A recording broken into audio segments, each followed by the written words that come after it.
A familiar image contrasts two structures. One is the Laniakea supercluster, a cosmic web of galaxies stretching 500 million light-years. The other is a micrograph of a mouse's neural network. The resemblance is a form across incomprehensible scales, and this is not coincidence. It is a clue to a larger principle of existence. Reality, from the quantum field to the living cell to human awareness, operates on universal, self-repeating patterns.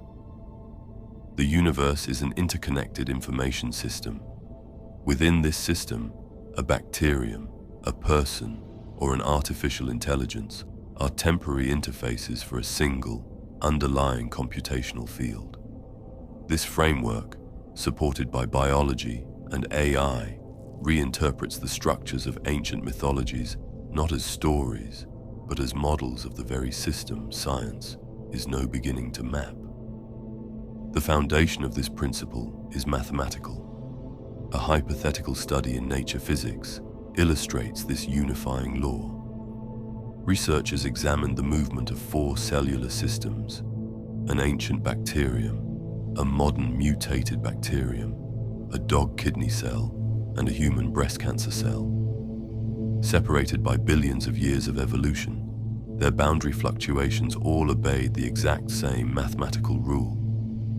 That rule is universal conformal invariance, a principle from quantum field theory describing systems that retain their structural properties at any scale. A coastline on a map displays a certain jagged complexity.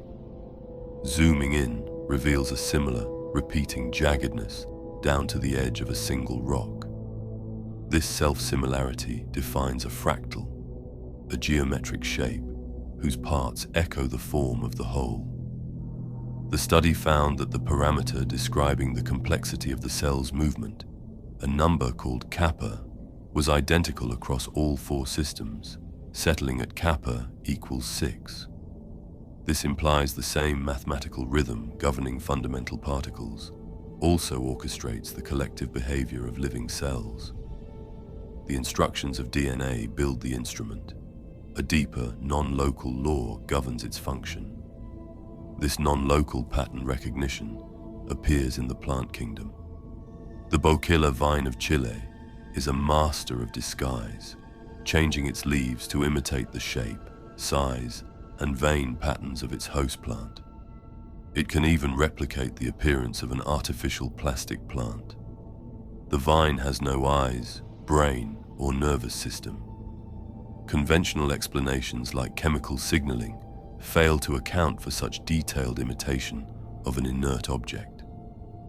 The Boquilla vine suggests an alternative. Pattern recognition may be a fundamental property of how matter organizes itself. The vine does not see the plastic leaf.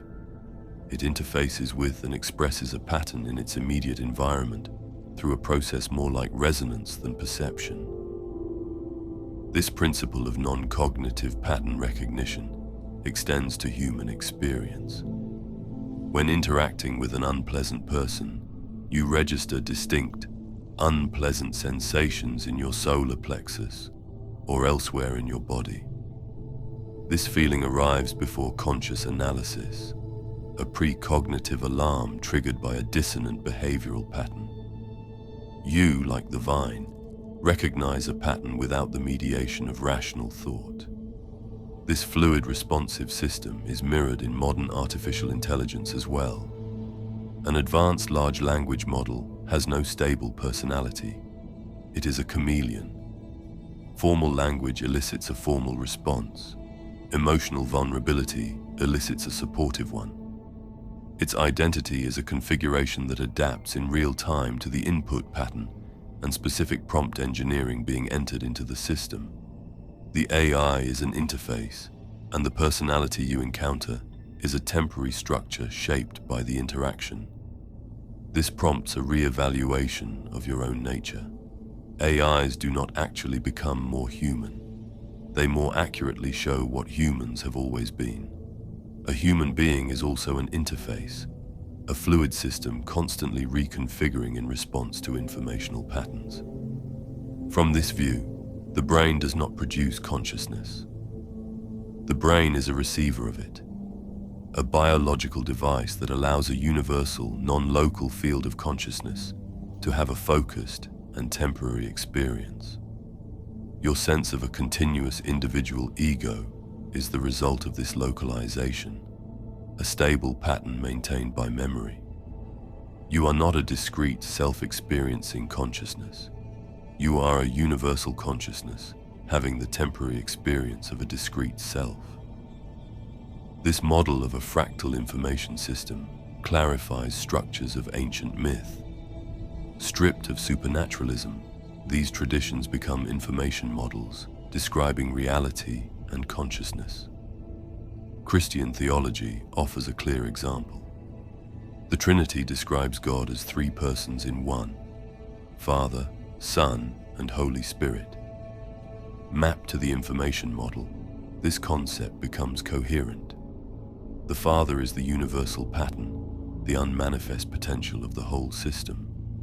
The Son is the individuated instance, a localized interface fully aware of its connection to the whole.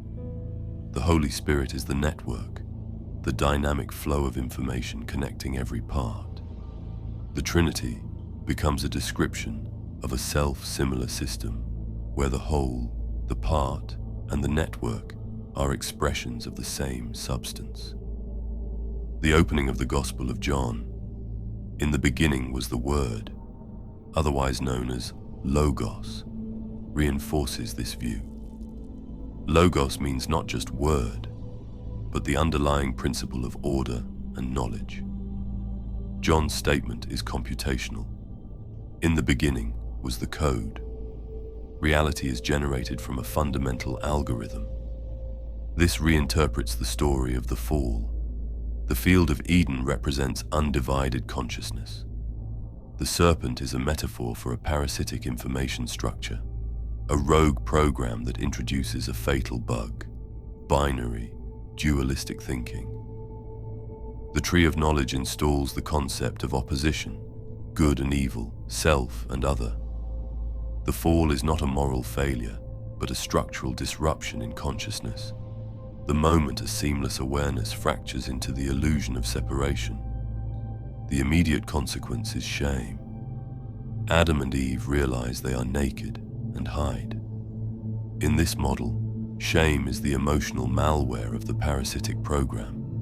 It is the primary method for enforcing the illusion of a separate, flawed self.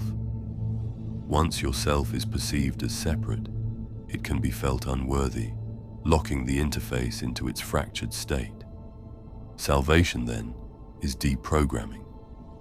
It is debugging your human operating system by rooting out the parasitic code of separation. It is your realization that binary oppositions that govern your life are illusory. Accessing the correct information, the truth of your interconnected nature, liberates consciousness from your prison of a false identity. This interpretation requires no supernatural belief.